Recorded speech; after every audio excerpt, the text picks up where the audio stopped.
All right, everybody. We've got another very special guest for you all. Everybody, please welcome to the show, Jerome Gagnon. Welcome, Jerome. Yeah, thank you for having me, and well done on the last name. You did Yeah, great. Chris, that was one of the tougher ones he's had to do, and I'm impressed, man. You nailed I've, it. I've been on a Yeah, yeah, streak you did good. recently. Yeah, good for you. Yeah, Jerome, it's honestly, I'm going to cut in on you here, Mike. I love having you here. You're someone kind of behind the scenes that I talk to here and there. I got to meet you in person, Yep. Nice. and you're kind of one of those silent warriors that we always talk about on the show. You're a letterer, Yeah. and I'm just going to Yeah. pull this up real quick. If you can tell everybody right here, hidden, because the important guy over here is the one we wanted in the picture, is Jerome in my Twitter profile. So, Yeah. Nice. Nice. but yeah, it's a pleasure having you on, man. Thank you, thank you. Yeah, the unsung heroes of comic books. I know you do a lot of like organizational and developing titles and stuff. So we'll probably talk to you a little bit about lettering in a second. But as far as like how you got involved in comics, where did that all start? And then now you're heavily involved in everything at Orange Cone Productions. So talk a little bit about that. Well, like most of the people, I started as a fan, of course, Mhm. but I've been working as a graphic designer for like over 25 years now. Mhm. So yeah, I'm old, but yeah, I always wanted to dip my toes in the comic books, and wasn't I drew a little bit when I was a teenager, but it was a long time ago, and never felt like I was as good as I would love to be. But so that went away. So at some point, like later on, like 7 years ago, I decided maybe I should try coloring. So I tried it. I really like it. I really enjoy coloring, but the thing is, I'm way too slow. It takes me so much time, like a week to work on a page. That's I get bored like too fast for that. Yeah. So, and I just yeah, I'm too picky, and I spent so many times on small details. But yeah, that was something I like, but just way too time consuming. So just figured out that, hey, lettering, that's something that I know I can do. I can pull that off. That's for sure. I mean, working with all the digital tools on my day-to-day job, I know all of that part. So all I need to know is the like balloon placement to make the story flow, like make it all sense, and make it easy for people to follow the story. That's the only part that I really needed to know and to grasp. So yeah, and I started it, and it just blew up in most Yeah. exciting way. I mean, Yeah. so like 5 6 years ago, I've started, and since then I've never stopped, and I like I always have like 2 or 3 books like that I need to work on. So That's yeah, good. That's a good Yeah. problem to have. yeah, yeah, yeah. Well, it can be very stressful at Oh points. yeah, I'm Uh, sure Yeah. with deadlines and such. Let me just ask a question specific to lettering because I mean we're going to talk about holiday spirits, and I know you did the lettering for that book, right? yeah. And did the design of the book. But I'll see as you flip through. It's a for those of you who don't remember, it's a horror anthology revolving around the Hmm. holidays. But there are some different approaches to like you don't just use the same font, you don't use the same like color style of the way it. So how does that come about? Do you just put your own twist on everything of like, oh, maybe this story would like this type of like jagged lettering or just a Yeah. regular basic font? How do you get into all that? I want to have a different flavor for each of the stories, Hmm. because for me, well, that the difference between the All of the Spirits and Cthulhu Invades series is All of the Spirits. They're very separate stories from one Hmm. another. They're a bit tied up because there's an opening and a closing story, but between those two, it's all separate stories. as opposed to Tulu Invades, I really wanted to use the same font on each of the stories because I wanted to read as a graphic novel. Because even though it's built like an anthology, it should be read like a graphic novel. Mm-hmm. So Mhm. then the approach on those two are different, very different. And but usually, like in other spirits, when I work in anthologies, I really want to match the art style, find a lettering style that will blend well with the art styles, and it's also a way to show up my skills. I mean, so Nice. yeah. And I mean, for me, as someone who doesn't really know that approach, I would think that like there isn't that much room to play with lettering, but I guess you see it in a different way, right? I mean, there's a lot you can do with it. Oh yeah. Yeah. There's a lot. Yeah, and well, we're fortunate enough nowadays to have all sorts of fonts, and Hmm. like pro letterers from the old era are now creating their own fonts and selling them. So we we have access to all of those, so that Hmm. makes it a lot more easier than it was when it was all lettered by hand. And Hmm. And yeah, my phone library is gigantic. yeah, you have a lot to choose from now. Yeah.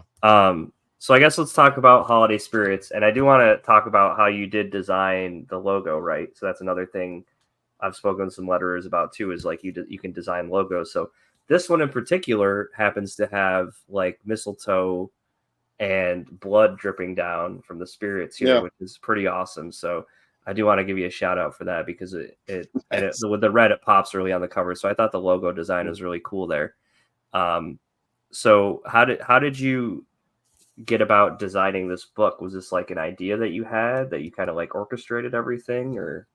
Well, I was just messing around with different sort of fonts and Mhm. different logos and stuff, and I wanted to have something very clean. Although it's an horror book, I didn't want to go in like the scratchy, grungy type of fonts, Mhm. and that sometimes then most of the time comes to mind when we talk about horror. I didn't want Yeah. to look like it's just a slasher movie title or something like that. So I went for something cleaner, but I wanted to have like just that small that small drop of blood. It was like just a hint that something's happening there. Mhm. And well, the mistletoe is just the Christmas flavor. Yeah, that was the little touch of Christmas Yeah. there. Yeah. Nice.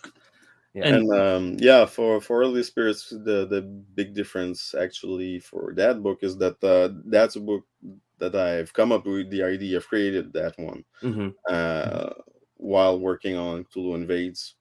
So, well, I can, if you want, I can run you the small backstory of the book. I mean, Yeah. yeah, Yeah. yeah, Sure. that was gonna Yeah. be my That. next who started question. it, but So Yeah. That's what I want to hear. Yep. yeah, so we're doing, we're putting the final touch to Cthulhu Invades Oz, and it was like between Christmas and January. I was working on it, and that actually the title of the book just popped in my head, and I said, "Oh, that could be a cool horror anthology." Hmm. So I asked a few friends, "What do you think?" And I said, "Yeah, that's great. And if you want a story, I'm in." So, Nice. so Nice. yeah, and I've talked to Travis about it, and he said, "You know, man, if you because I live in Canada, Kickstarter doing a Kickstarter comes with a much higher price range because of the shipping. Hmm. It can be hard." So Travis told me that, look, if you want to do it, and I'll take charge. I'll take care of the Kickstarter campaign because it will just be impossible for you to do it in Canada. So you took care of that part, and that was a big relief for me actually. And yeah, and it worked well with the first one, so we did the second one, and now I'm working on the third one. Nice. Nice. and you've done some in between as well with the Christmas and July issues too. Yeah. Yep. Yeah, the idea for that one was because the Comic Con in Montreal is happening in July, So I was kind of worried to come up with at my booth with the Christmas book. Um, we had all different books from Orange Cone and different other books that I've lettered, but I wanted to show up my book at Montreal's Comic Con, but yeah, Christmas book just felt weird. So I said, hey, maybe a Christmas in July spin-off. And it just made much more sense with next to the other ones. Well, it worked. So we did the second one as well. So far we have 3 Holiday Spirits and 2 Holiday Spirits Christmas in July. So nice, very cool. Yeah, And when you were putting the book together, you said you called a bunch of friends to see if they would do it. And I mean, you like I kind of joked about earlier, but it's true. Like you've done so much across comics and working on different stuff. Were those initial friends some of the people that end up in the book, like Hedrick and Gibb and all the others that are part of it? Yeah, Jonathan Hedrick, I've worked with him on his Capable series. So I've known him for a few years already. Travis, well, obviously, I did the first Broke Down and Four Dead Bodies with him, and since then I've worked on all the books you've put out. So it's been like 5-6 years now. Kurt Belchard, I know him from like before that even. Yeah, actually there's a few that I worked on a book like at the same time I was working on All of the Spirits, and I just invited them. So some newer friends, if you mean, and some older friends as well. Yeah, I don't want to. I prefer to contact people I know for that type of thing because, anthologies, the page range, the price for the page are not that high. So if you don't know the people that well, maybe sometimes they say, "Oh, I don't know you. Why would I do that for?" Right. For Why that would I amount?" work on that? Yeah. And we could say Holiday Spirits is coming to comic stores, right? Yeah. Coming to local shops. You want to talk about that a little bit? Yeah, we're super happy about it. It's been picked up by a new publisher called Ben of Bards. Yep. They've been around since 2021. Mm-hmm. And this is actually, it's the same book, but we did a different cover from that one. Yeah, it's a cool cover. Yeah, the cover artist is Shane Volk. He worked on he's the Nottingham guy. Oh, okay, great.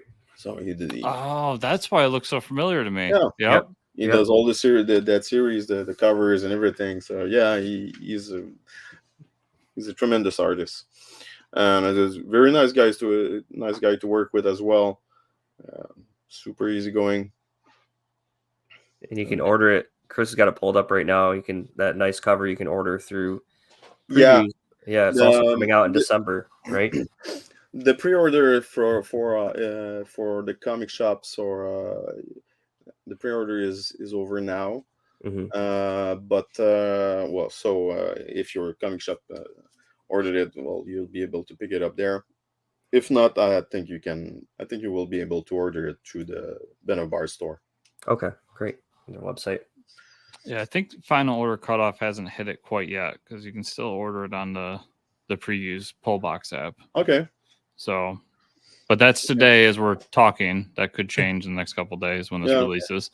Yeah. Yeah. Well, that's the part I'm less familiar with. I'm not exactly sure how pre-order works, but that's what I was told. I was thinking. I thought it was ending like last week, but maybe there's a few days left. Mm-hmm. Yeah. But if not, I'm sure you can place an order to through Ben of Bards directly, and they'll set it up for you. Cool. Yeah, definitely. And I'll have all those links in the show notes, everybody, so you can check those out. But there's also, there's other stuff you got coming out as well, right? Yeah.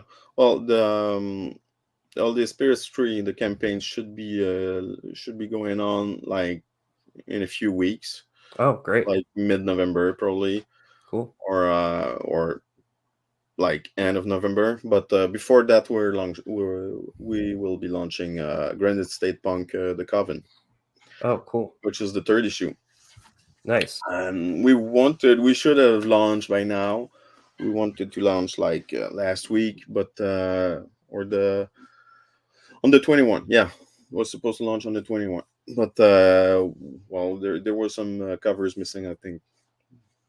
But there we get one more now, and not sure if we're waiting for another one, but it should be in the next few days. This one will go live. Cool.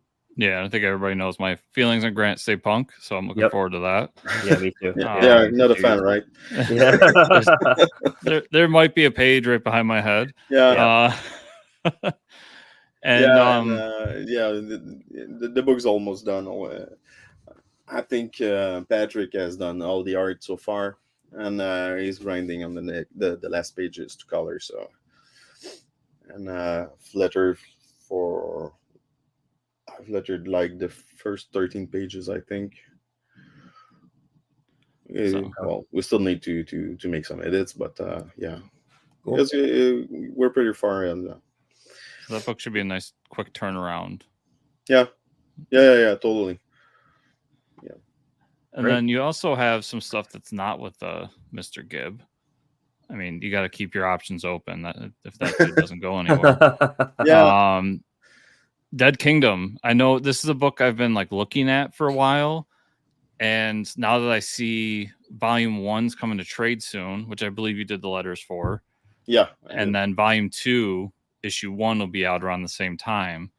Yeah, on the same date actually. That's weird to me, but yeah. Well, that's an old Image Comics thing. Like they put out the Volume 1, and then they put it out at like $10, and then issue whatever to Volume 2 comes out around the same time. Is it? Yeah. Okay. Yeah. Mm-hmm. Okay.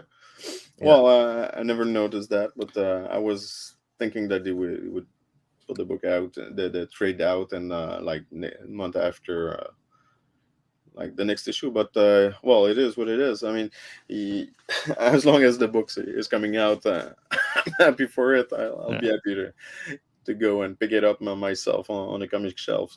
So. But yeah, it's coming out on January 17th, so now is the time to do all the pre-orders. And but because the if you haven't got the first miniseries, the trade paperback is like the best option, because like the first 2 issues are completely sold out. So that's the only way you can get it then. Yeah. Right. Yeah. And that's a Red 5 book, and if I remember correctly, it's a zombie book set in like in medieval era. Yes. Oh, cool. Yeah. So there's black magic and different cool stuff in there, definitely. And I know my friend Etienne. Oh, you said my name was hard to pronounce, but Etienne would be a challenge, I think. His last name, but so my friend Etienne, he's been thinking about that book for a very long time. He had his story, the whole story in his mind, and he sent it to a mutual friend of ours, Ben Ferrari, who had a book coming out at Red 5. The book is Carriers, a book about like action pigeons. And he sent a book to Ben, and Ben said, "Okay, I'll check it out." And Ben just sent it to Red 5. So just send it up, and Red 5 contacted Etienne, or I'm not sure if they contacted him directly or they contacted Ben. It's just said, "Hey, we want to do it." So, that was super great. A weird way to get in the business, but yeah, it worked well. And we did the first miniseries, and I think, not sure exactly, but I think he has planned like 5 miniseries. Is it 4 or 5? I think it's 5.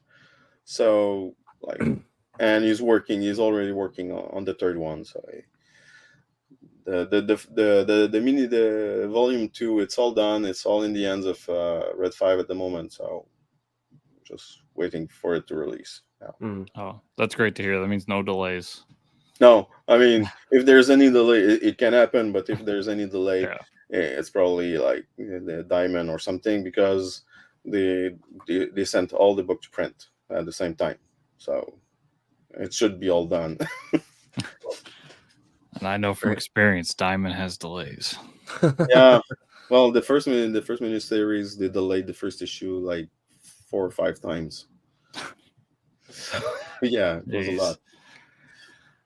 So yeah, we have that one coming up, and we have other stuff that it's another book that Etienne and I are working on, and I'm not sure exactly when that one will come out. So we'll talk about it another time. But yeah, we have something else.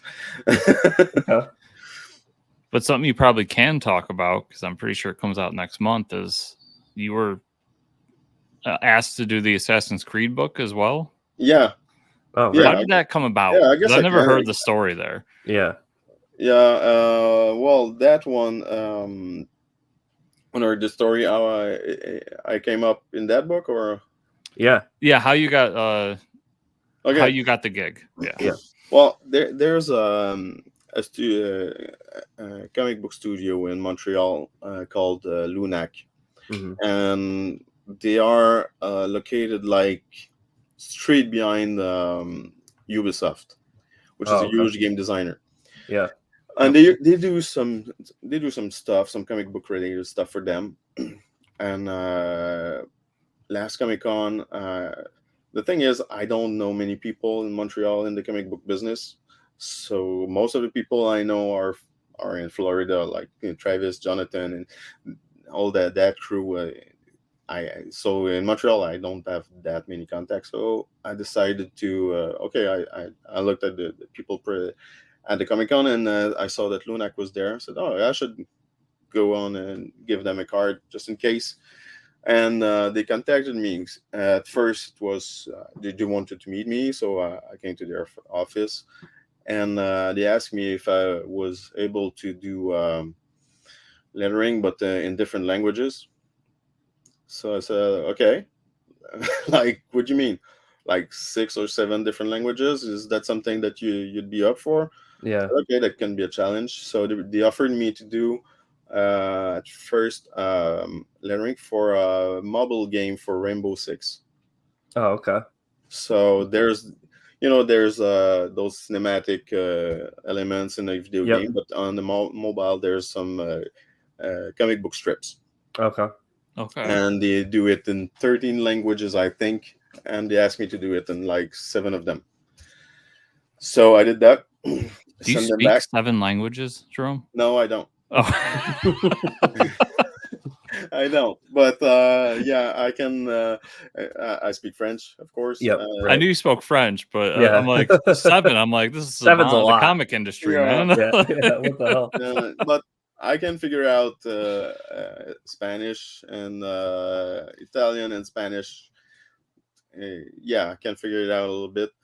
But German, that's not.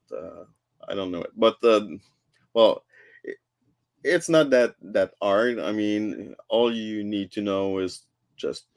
I try not to leave any hyphens in any words, just in case it doesn't make sense, because you cannot hyphen a word at weird spot. So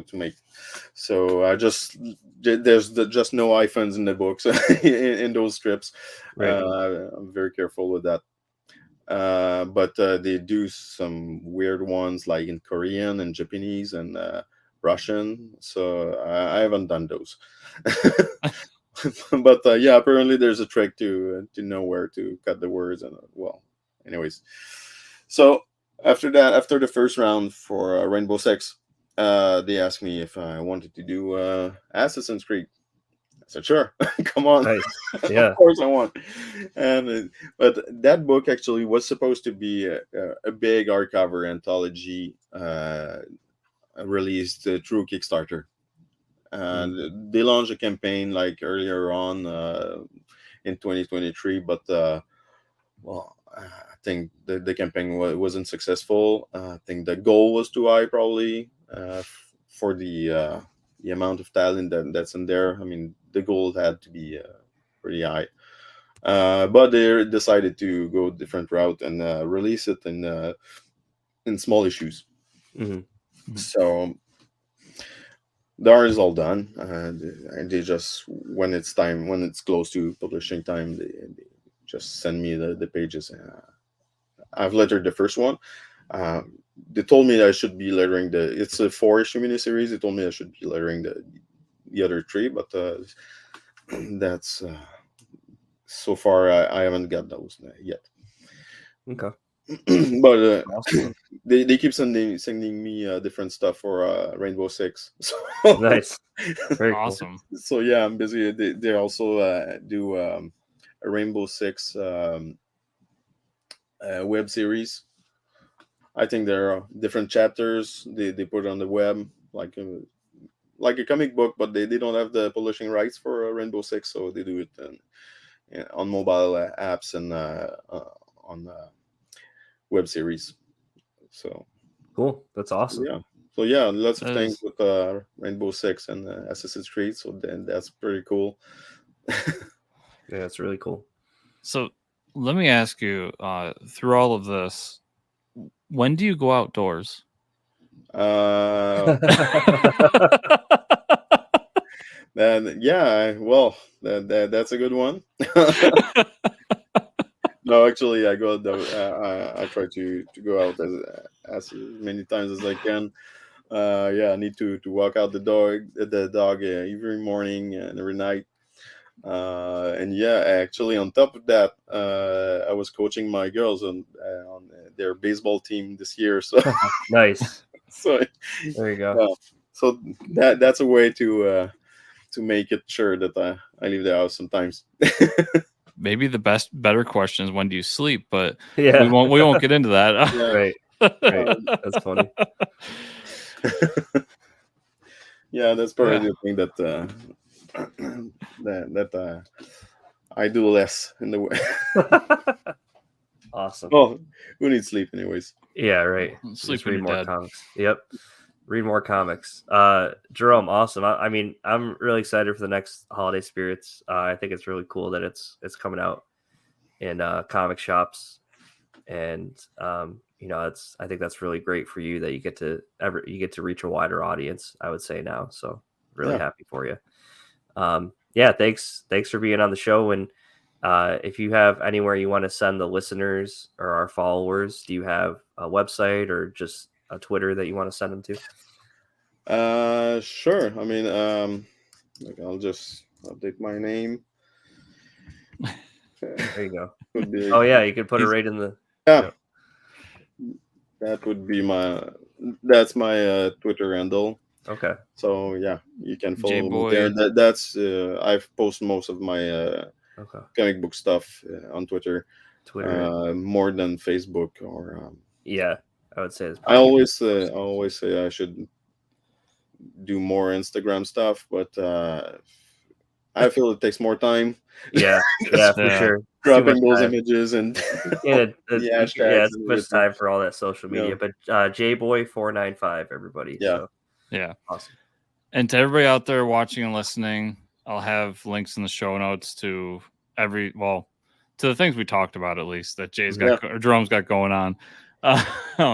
So you can click on those, check them out, including the launch page for Granite State Punk, and then the previews pages for some of the books we talked about. So make sure to go check those out. Ask your local comic shops about them, and click on the Kickstarter as well. And make sure to place the pre-orders in time for the comic shops, because pre-orders are super important, especially for indie comics, because if you don't pre-order, the store will probably don't get the books, and but if you pre-order, they will most probably order a few more. So yes. And important, something we don't bring up enough, if you click on those links and you see the previews page for whatever book we're talking about, let's say Holiday Spirits, there is a code on there. So if you keep that on your phone or something, just bring that to your local comic shop. It makes it even easier for the comic shop to find the book and order it. Yep. So do that. So Jerome, thanks so much for stopping by and chatting, man. My pleasure. Been loving all the books you're working on. So look forward to what's coming up.